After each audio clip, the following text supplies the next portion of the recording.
Continuing Chapter 6 of Part 7. This called special and unfriendly attention to him, a slave of the high priest and brother of that Malchus, whose ear Peter had hacked with his sword. Regarding him carefully, brought the charge home upon him, saying, "Did I not see you in the garden with him?" This was too much for Peter. He could not retreat from his former denials. He was at the point to be discovered. His impetuous sword thrust in the garden was about to be turned upon him. He was in mortal peril and in mortal fear. There was nothing to be done but to plunge forward. He broke into cursing and swearing, and amid dreadful imprecations denied that he ever had any knowledge of this man, of whom they were speaking. Amid his ungrateful denials and horrid blasphemies, the cock crew a second time, and Jesus, who smiting Peter had witnessed, turned and looked upon him.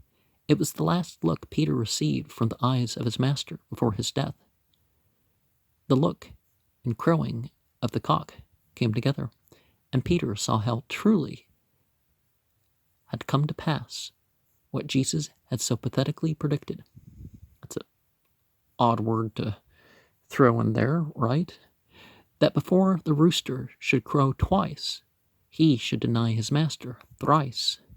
Covering his head with his mantle, he flung himself out of the company and went off, weeping bitterly. We now return to the examination of Jesus. The night had been spent in a fruitless search for witnesses, willing to render such testimony as the persecutors of Jesus supposed sufficient to convict him. Only 2 were necessary, but these could not be obtained. The bribes they were able to offer of security and gang could not move Judas and another to testify against him. The day began to break over Olivet. The Sanhedrin was assembled. The priests, the elders, and the scribes were there, 3 classes of men having special enmity against Jesus. They led the prisoner, perhaps, in solemn procession from the palace of the high priest into the council chamber on the Temple Mount. In the examination which followed, there finally came forward 2 witnesses. The testimony of the first was, "He said, I will destroy this temple made with hands, and in 3 days I will build another made without hands." The testimony of the second was, "This man said, I am able to destroy the temple of God and to build it in 3 days." The friends and biographers of Jesus asserted that both statements were false, both in form and in intention. The nearest that the words of Jesus approached any formula that could have been even wrested into either of these statements is when he said, "Destroy this temple, and in 3 days I will raise it up," pointing probably to his body. At least his friends say that he signified that. John 2:19. And remember that new moon thing where back in the day, at least for the menarche, if not for every menstruation, there were huts that they would go into for a few days around the new moon,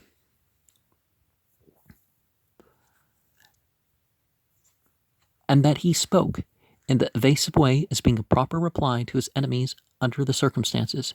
But the first of these witnesses made the impression that he had threatened to destroy the temple, and the second that he merely asserted his power to do so. Their testimony did not agree, and one witness is no witness. Then the high priest rose up and said to Jesus, "Do you answer nothing to what these witness against you?" But Jesus held his peace. The testimony refuted itself. Then they asked him, "If you are the Christ, tell us."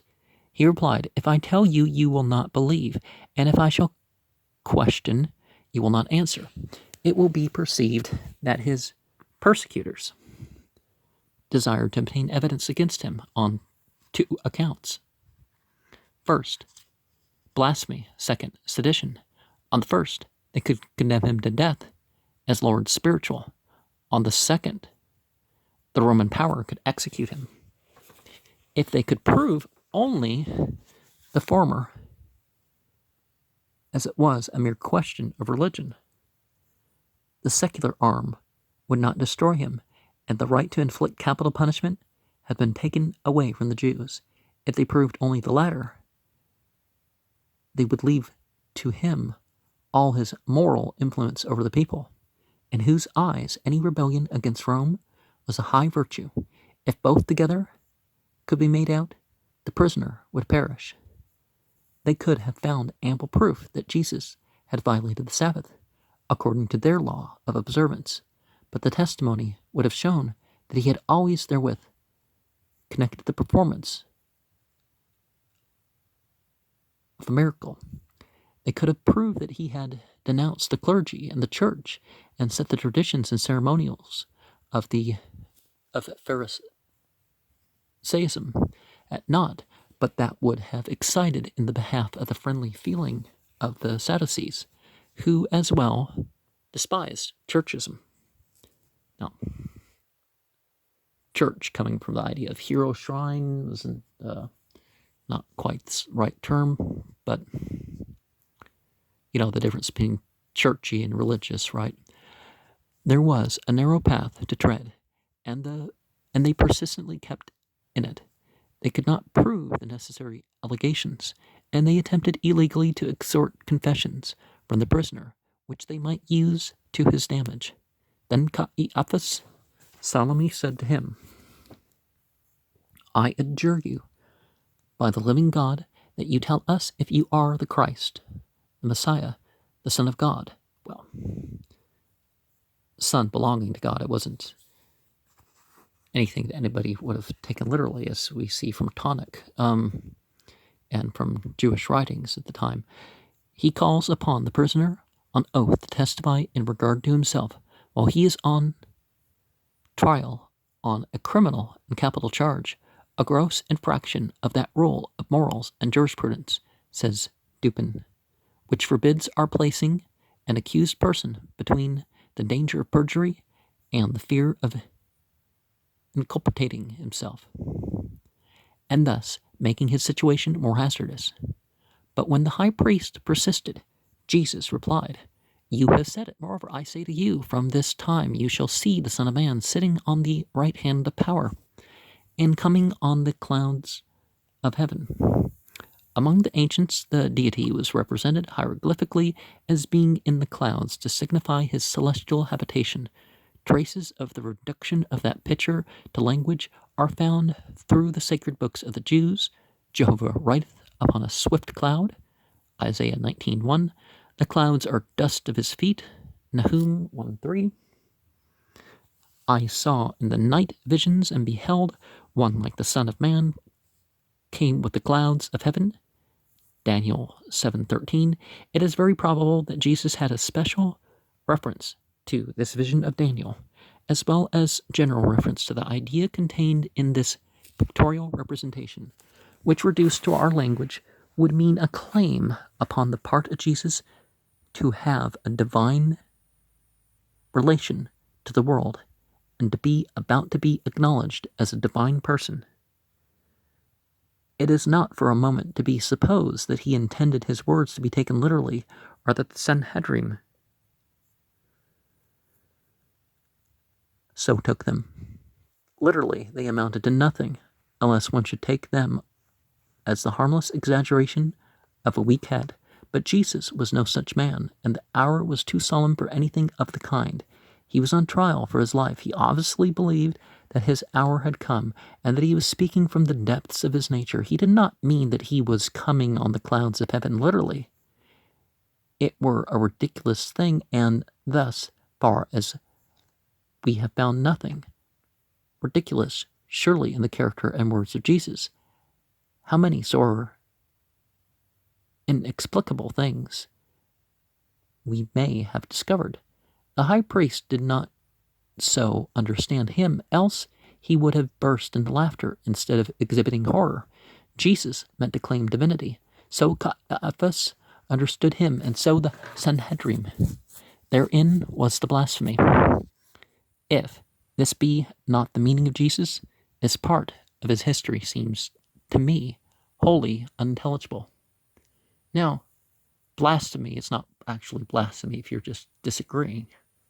If you're disagreeing, making a point to be insulting and offensive, that's a different story. Now, if you're willing to be offensive and you're disagreeing, that's not blasphemy. It's when it becomes the point.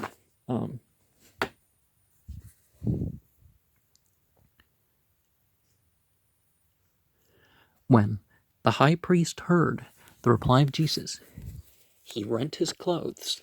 The sacerdotal robe was worn only in the temple. It was his simla, or upper garment, which Caiaphas tore. This expression of pain and grief and horror would at first burst forth naturally. Afterward, it came to be enacted theatrically, as we frequently see grief performed at some of our modern funerals. Well, it would have been a thing of varying expense to have done such a thing in any garment. But the priestly garment, it became so excessive that it was moderated by ecclesiastical law, among the regulations of which was one, Leviticus 21:10, forbidding the high priest to rend his clothes. Well, because those clothes would have been 8 times their value in gold in their blue portions, or purple or violet or whatever of that and that color was.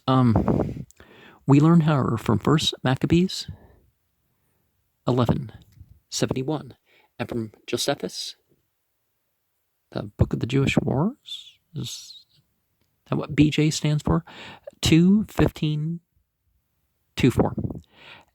that this rending was allowable to the high priest in cases of blasphemy.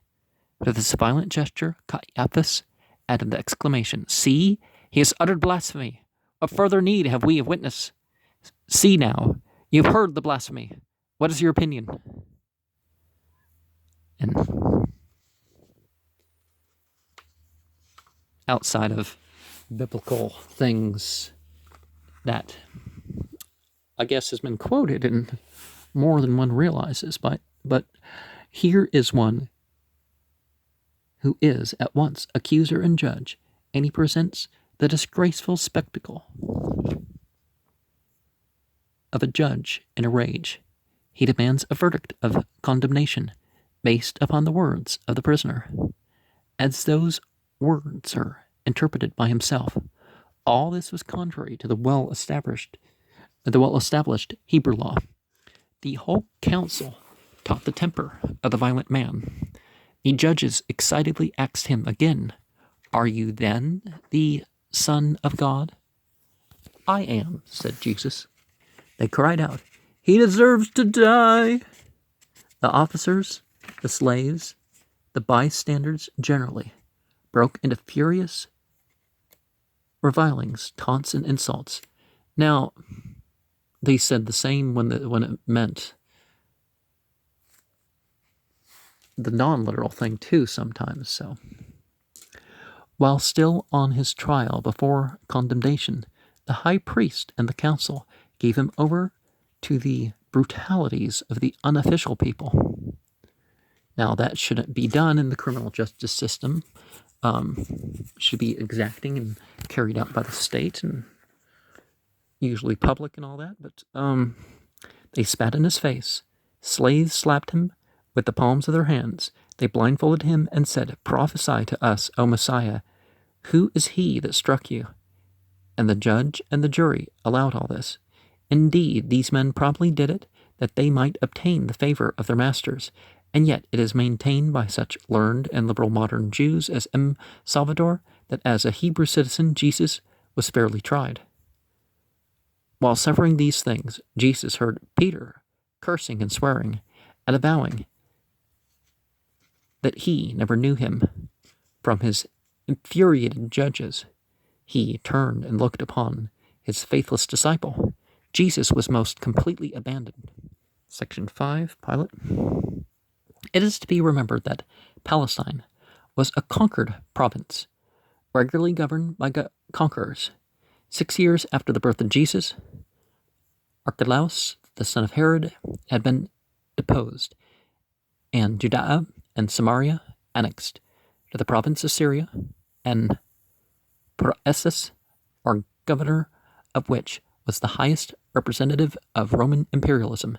Nevertheless, a special procurator was appointed for Judea, and the office at this time was held by Pontius Pilate.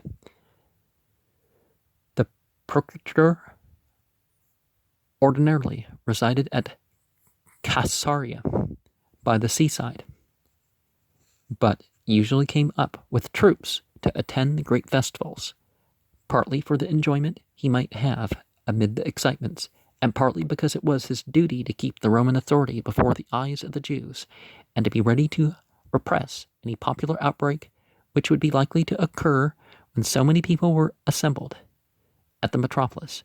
During the 6 years in which he had held the office, Pilate had incensed the Jews by his violence and oppression. The Sanhedrim had no right to inflict capital punishment. Wherever Rome extended its dominion, the jus gladii, the right of the sword, the power over life and death, was taken from the conquered. In the case of the Jews, all minor matters were left in the hands of their council, especially the settlement of all religious questions. But civil cases were tried by the procurator, and capital cases by the praeses. In this case, it seems to have been depicted to the procurator. He was present in the city. It was the beginning of Friday. The Passover was to commence on the evening of that day. They had only that morning to secure the condemnation and execution of Jesus.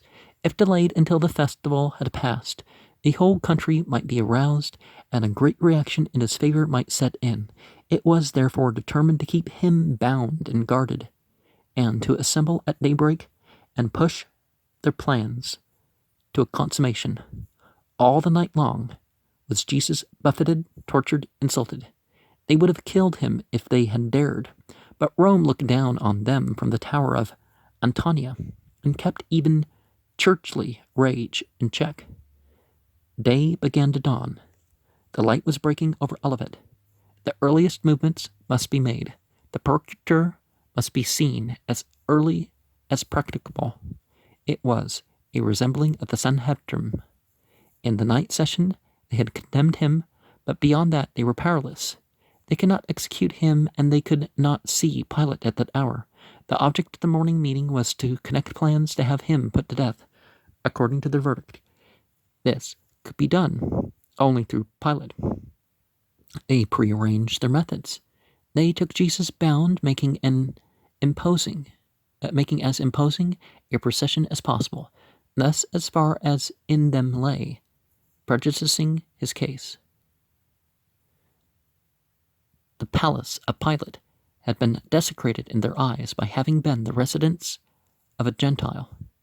Now, let's not call people Gentile or pagan or heathen or infidel just because they're of a different religion.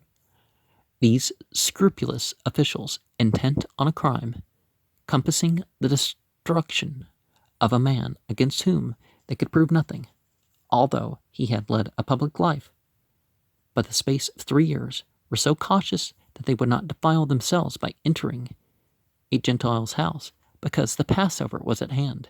They forgot that the members of the Sanhedrim were bound to spend the day fasting in which they had condemned a man to death. Churchism is the same in all ages. Well, just because you do something wrong doesn't mean you should give up on doing stuff right. So let's not condemn that part. They, the fact that they still fulfilled the rituals or something. They sent in to Pilate, and he came out as his custom was. Then commenced a play of passions on both sides, which constitutes a profoundly interesting study. He saw the crowd, the council, the prisoner. It was an unusual hour. It must be an unusual case. His quick eye interpreted the general meaning of the scene. Turning to Caiaphas and the Sanhedrim, he said, "What accusation do you bring against this man?" It is not poetry, it is criticism to strive to know what looks and gestures accompanied any speech of any historical character, it is well known how greatly these vary the sense of the mere words. If we could know precisely the motions of the person, the play of the lips, the glance of the eye of Jesus, how much more intelligible would his words be, and how our interpretation of them might be changed, and still more how we should be helped by a knowledge of the precise tone and emphasis he employed. The same is true of others, and here of Pilate. He may have looked at Jesus and seen him pale and worn, yet calm as the morning in whose light he stood. He may have contrasted the face of the prisoner, so free from the passion, with the heated and fierce glare in the countenance of Caiaphas and the Sanhedrim, whose excitement and anger through the night must have left their traces, and Pilate must have uttered unfeigned surprise by the exclamatory question, "What accusation do you bring against him?" as if intimating that if either party should be plaintiff, it was Jesus. But read with any emphasis, the question gave the churchmen plainly to understand that in this case Pilate did not intend to pronounce a confirmation of any sentence they may have passed, ordering its execution without examination and perfunctorily. Unfortunately for him, he had in haste done such things before, and thus emboldened these men to venture in this case a presumption upon his judicial carelessness. He gave them to understand that he intended to take cognizance of this case. His question assumed what the Sanhedrim knew to be true, that he had the right of original jurisdiction as representative of the Roman emperor. This took them aback. They had not expected from Pilate such assertion of his rights. They had expected of him simply the secular sanction of their ecclesiastical verdict. They expected to be acknowledged as judges, but Pilate took the bench and put them on the stand of the witnesses. This touched their pride to the quick, while it seemed to intimate a miscarriage of their whole plan. Their arrogant reply was, if he were not a malefactor, we would not have delivered him up to you, as if they resented the insult, which was implied in his words, that they could have condemned an innocent man. But Pilate was as proud as Caiaphas. In reply to their claim to be judges, he said, "Take him and judge him according to your law," as if he had ironically said, "Oh, that is it? You do not vouchsafe to inform me of even the accusation against this man. You claim to be judges. You know your limit. I am sure that I am willing that you should try him according to your law and condemn him and punish him as far as the law will permit. If you be judges, take the case away and do not trouble me with it." This irony was stinging, but the Roman might become obstinate and insist that the case remain with them, and they could not put Jesus to death, and so the whole scheme was like to miscarry. This brought them to terms. They were obliged to submit the indictment. If they had all power in their hands, they would have stoned him for blasphemy. It is noticeable that Jesus had predicted that his career would end in crucifixion. The Roman, rather than in stoning, the Hebrew mode of execution. The probabilities had all been in favor of the latter. While the stirring things up in the temple, that would have been the reasoning, right? It was this sudden and unexpected obstinacy of Pilate which changed the current of affairs. For a moment they were in perplexity. To tell Pilate that Jesus had committed blasphemy by claiming to be the Son of God would go for nothing. He had no interest in their religious questions. He was utterly a pagan. Well, the Romans divided the spoils into agricultural plots, and that's what made them pagan. Not that they had not their belief. Their belief had nothing to do with whether they were pagan or not. They changed their ground and said, "We found this one perverting our nation and forbidding to give tribute to Caesar, saying that he himself is Christ, a king." There are three counts in this allegation. The first two being the first two being to the nation notoriously false, and the third being to Pilate merely ridiculous. Jesus had explicitly taught the people to render unto Caesar the things that are Caesar's, but the bare fact that such a question should have been brought to him is an indication of the unsettled state of the public mind and how ready the people were to listen to any suggestions of rebellion. Caiaphas and his fellow conspirators knew that, in the sense in which Pilate must have understood it, the third count was false. Jesus had aspired to no temporal rule and had done nothing to make himself a rival of Caesar, but had simply claimed to be Messiah, a claim which the representative of the Roman emperor could have no official and scarcely any personal interest. When Pilate, from the portico of the palace, looked down upon the meek face of the prophet from Galilee,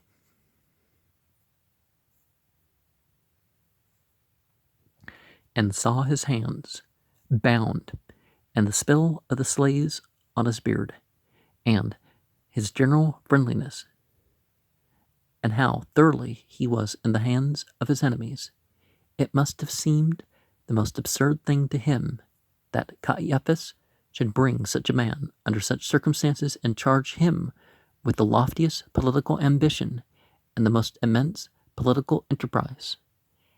And then a suspicion must have come to him that there was something behind all this, that if Jesus really had entertained ideas of revolt, these priests were the very first men to foster any opposition and trouble to Rome, and the very last men to oppose or even embarrass the movements of any real rebel. But as the allegations had been made, the investigation must be had. Pilate went into the praetorium so as to take his official position. The Roman trial was public. Any could enter. Jesus had no scruples, and when he was called, went in at once. There were the representatives of the scrupulous churchmen present. If they could not go in, they could send in those who should watch, and in some measure influence proceedings. Friends of Jesus might also enter and report to those outside. Pilate said to Jesus, "Are you the king of the Jews?" Whether Pilate intended it or not, there was a trap in the question. It could not have a categorical answer. If Jesus said yes to Pilate's manner of thought, it might seem an acknowledgement of the charge of sedition they were making against him. If he said no, it would seem an abandonment of the messianic claims he had already advanced. His reply to Pilate was a question: "Do you say this of yourself, or did others tell it you of me?" To a man of the world like Pilate, it should have showed that the person before him was not a crazy adventurer from the rural districts whose claim to be Tiberius himself, if he had made it, would have been as harmless as any other utterance of wild insanity.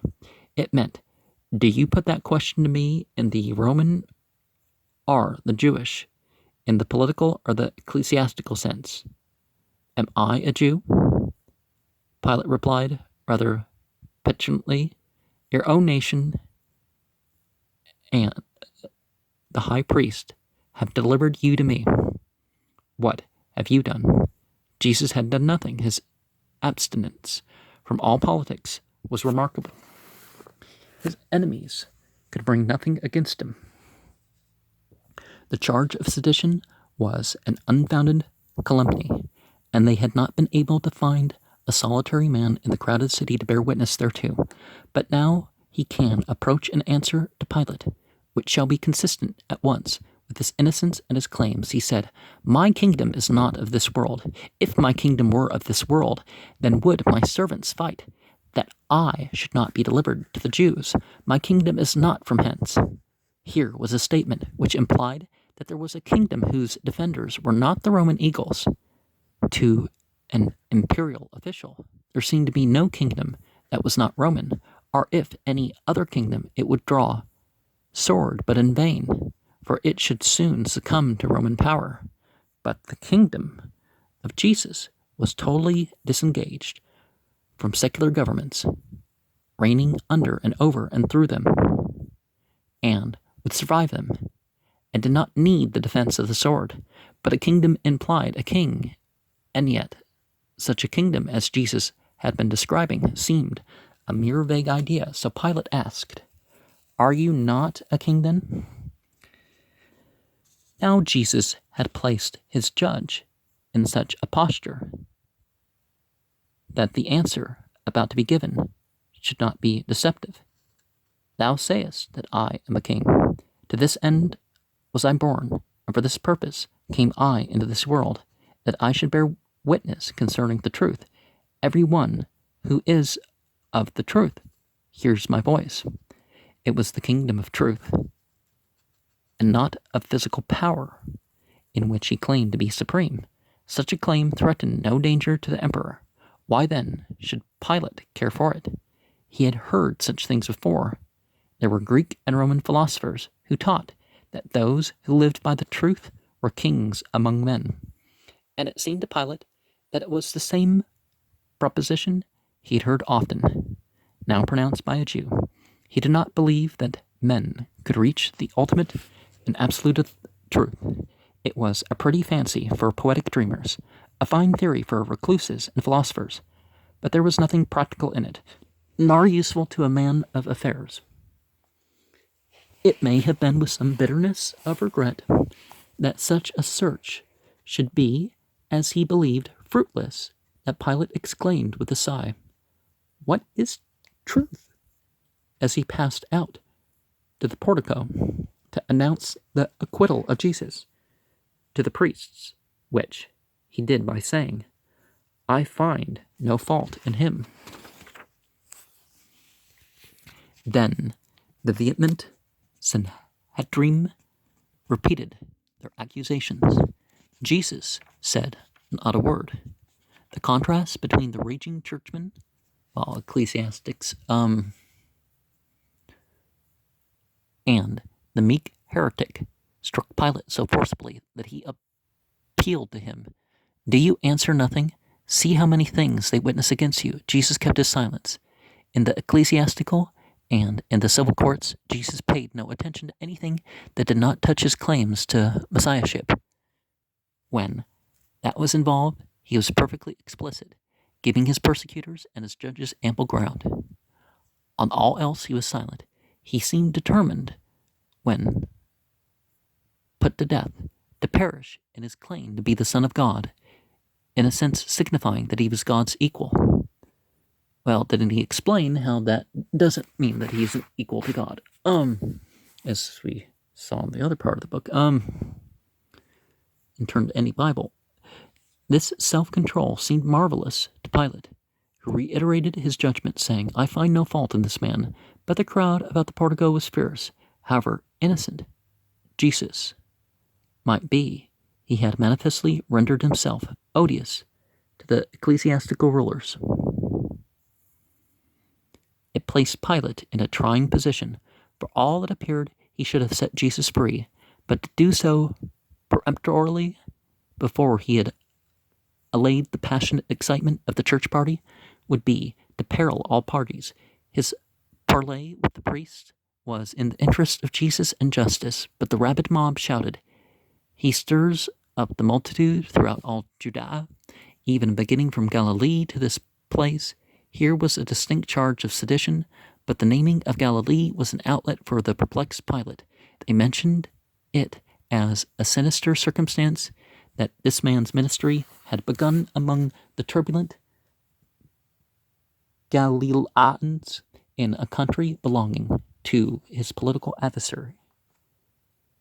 The shrewd Pilate saw in it a solution of his difficulty. Section 6. Herod. The part which Herod Antipas had taken in the murder of John the Baptist has been narrated. This king, Roman in office, Hebrew in faith, licentious in life, had been haunted by superstitious terror ever since the assassination of John in prison, when he heard that another prophet was traveling through the country, preaching with a skill the effects of which surpassed those of the vehement eloquence of John. Now, is that point really made, though? And to such preaching adding the wonder of miracles, until the whole land was full of his fame, and when it was whispered that this new preacher was Elias, or one of the old prophets, or perhaps John the Baptist, the guilty soul of Herod adopted the last of these suppositions and said, "It is John." At first he endeavored to induce Jesus to leave the country by conveying to him the warning that if he remained in the territory of Herod, the prince would kill him. But as time wore away, and his conscience hardened, and his feelings of terror allayed, he conceived a curiosity to see the great things which Jesus did. There had come a cloud between Herod and Pilate.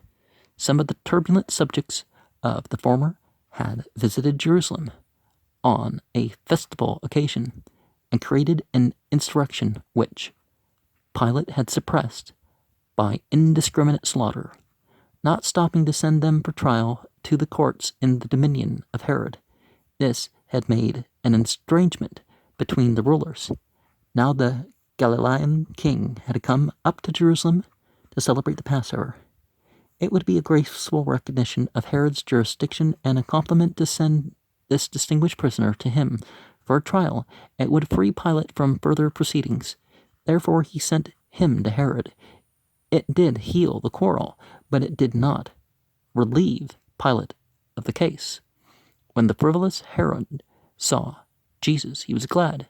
There was not manliness enough in him to see that this was a most perplexing affair in which the empire, his own tetrarchy, the weal of the Jewish people, and the interests of his ancestral religion, as well as the fate of a great and good man, might be involved. It was an opportunity to have an exhibition of legerdemain or necromancy, and this incestuous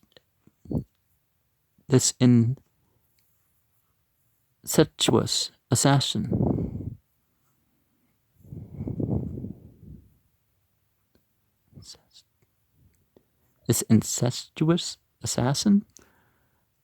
okay, well, odd way to phrase it, had no such weight. Wait, no, because Herod and, okay, yeah, never mind. Had no weight on his seared consciousness that he could not enjoy any species of entertainment. He catechized Jesus in many ways, endeavoring to draw him, at least, into conversation. Jesus looked at him with that broad look which innocent manliness gives to crime.